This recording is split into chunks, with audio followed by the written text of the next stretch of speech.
परमेश्वर के बड़े नाम की महिमा हो। फिर से आने वाला प्रभु यीशु मसीह के मीठे और श्रेष्ठ नाम से सबको जय मसीह की अभिनंदन करता हूँ।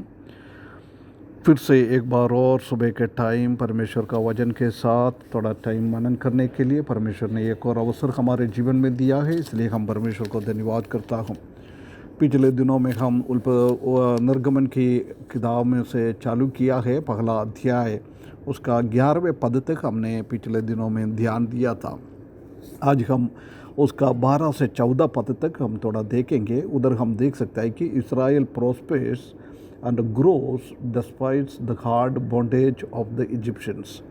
मिस्री लोगों ने इन लोगों को तंग करने के लिए चालू किया है, उसके बीच में भी उन लोग इतना आगे बढ़ रहा है, उन्नति उनका जीवन में हो रहा है। ये बात को हम उधर देख सकता है। वो आत्मिक रीति से हम बोलेंगे तो उसमें से हम देख सकता है कि God allows for trials and tribulations to bring spiritual growth. आत्मिक उन्नति पाने के लिए परमेश्वर ने हमारे जीवन में दुख और तकलीफ़ और परेशानियाँ भेजता है। हम जानता है कि इधर हम देख सकते हैं कि इस्राएली लोग इतना कष्ट और तकलीफ़ की परेशानी के बीच में भी वो लोग आगे बढ़ते गया। उसका 12वें पद में लिखा है, पर जोम जोम ने उनको दुख देते गए त्यों त्यों वे बढ़ते और फलते चले गया है। ये देख कितना उसको तंग करने के लिए कोशिश किया है, कितना उसको परेशानी करने के लिए कोशिश किया है, उतना वो लोग बढ़ते गया। ये बात को हम इधर देख सकता है। हम जानता है कि इसी के पीछे परमेश्वर का बहुत बड़ा एक योजना था इस्राएली लोगों को आगे बढ़ाने के लिए। हम ये ऐसी बोल सकता है कि मिस्र इस्राएली लोगों के लिए एक माँ का गर्भपात्र की जैसी हम बता सकता है, क्योंकि ये एक वंश था, अब्राहम का वंश। वो अभी एक बहुत बड़ा एक देश बन गया है, एक माइटी नेशन बन गया है, इतना ऊंचा उठाया है। हम जानता है कि यदि ये लोग कनान में रहते तो ये ऐसी ग्रोथ उनका जीवन में नहीं आता था, क्योंकि वो लोग अन्य जाति लोगों के साथ, कनान की देशों के साथ उनका शादी करना, ये करना वो करना, ये सब ऐसी हो जाता था जब उन लोगों को इतना उन्नति नहीं होता था। परंतु उन लोगों को मिस्री में लेके आया है। मिस्री लोग इस्राएली लोगों को घृणा करता था, इसलिए वो उनके साथ में रह नहीं पाया। वो अलग तरीके से उसने जीवन बिता दिया है। इसलिए परमेश्वर ने एक सुदृढ़ प्रणाली उनका जीवन में दिया है और एक अलग से जीवन बिताने के लिए एक चांस इनको मिस्र में मिल गया है। ये हम देख सकता है। ये हम देख सकता है कि ये कष्टों की और तकलीफ़ों के बीच में भी परमेश्वर का जन हमेशा बढ़ते गया। ये बात को हम देख सकता है। पहला शताब्दी में हम देख सकता है कि कलीसिया को भी इतना सारा कष्ट, इतना सारा तकलीफ परेशानी उनका जीवन में आया है, जब वो भी बढ़ते गया। एक प्रभु के दास ने ऐसी बोला है, the blood of the martyrs is the seed of the church. एक प्रभु के लिए काट किया हुआ, मरा हुआ लोगों का खून ये कलीसिया का एक बीज के जैसी काम किया है।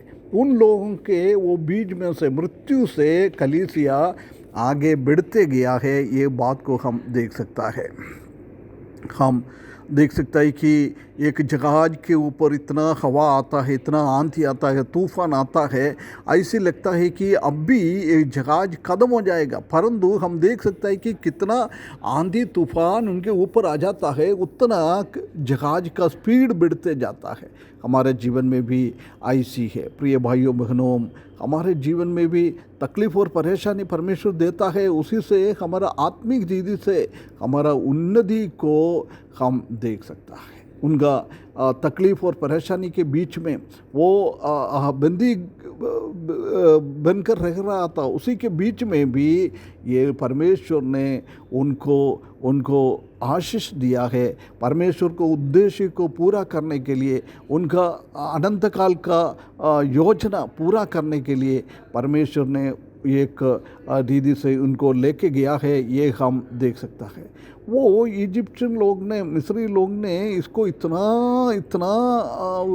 वो गुलामी बनकर कर दिया है, परंतु परमेश्वर उसी के बीच में काम किया है। इसलिए यशायाह की किताब 54 अध्याय उसका 17 पद में ऐसे लिखा है, जितने हथियार तेरी हानि के लिए बनाए जाए उसमें से कोई भी सफल नहीं होगा। देख, ऐसी बहुत सारा समस्या उनके जीवन में आ जाता है, परंतु वो उनके जीवन में काम नहीं करेगा।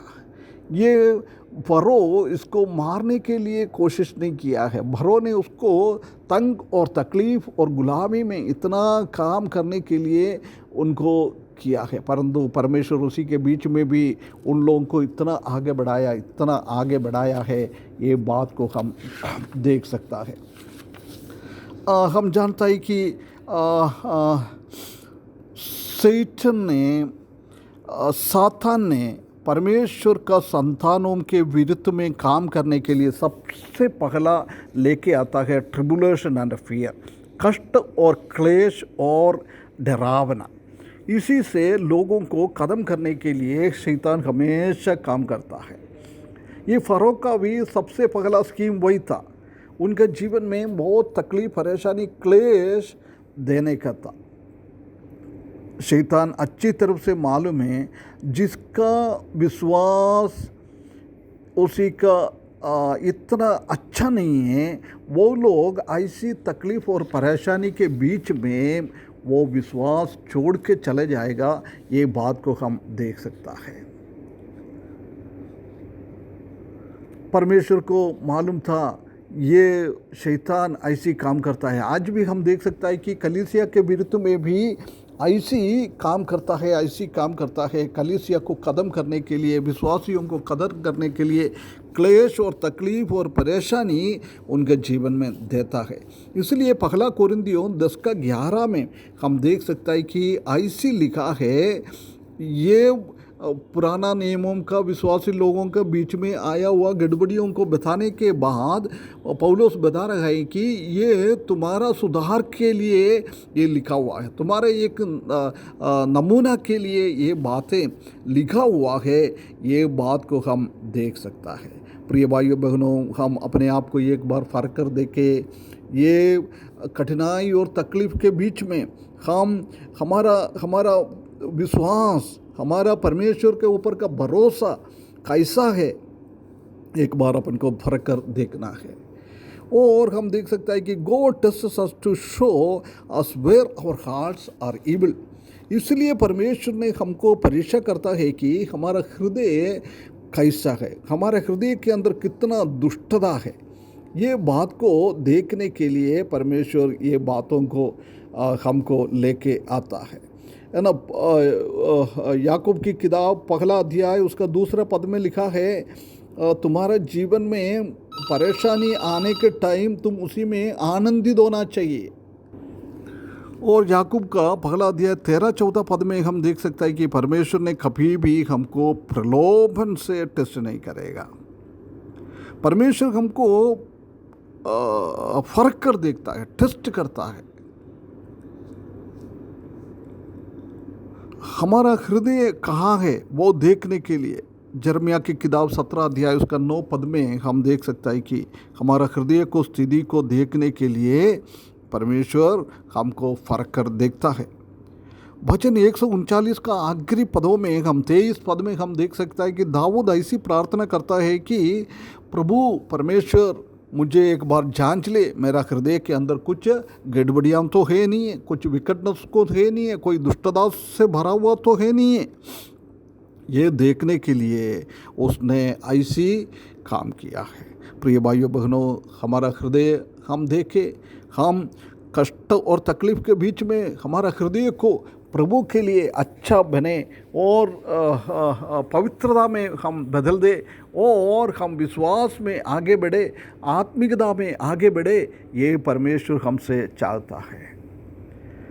परमेश्वर हमारे जीवन में तकलीफ़ और परेशानी दे रहा है, इसलिए हमारा अवसर कौन सी अवसर में है हम हैं, उसी में परमेश्वर के लिए आगे बढ़ने के लिए परमेश्वर ने ऐसी अवस्था हमारे जीवन में दे के आता है। इसलिए हम परमेश्वर को धन्यवाद करते हुए तकलीफ़ और परेशानी आने के टाइम परमेश्वर को हम और खुशी में रहते हुए परमेश्वर का महिमा के लिए जिए, विश्वास में आगे बढ़े, परमेश्वर के ऊपर भरोसा रख के हमारा आत्मिक जीवन में उन्नति में आगे बढ़ने के लिए ये वचन के द्वारा परमेश्वर हमको सहायता करे। उसके बड़े नाम की महिमा हो।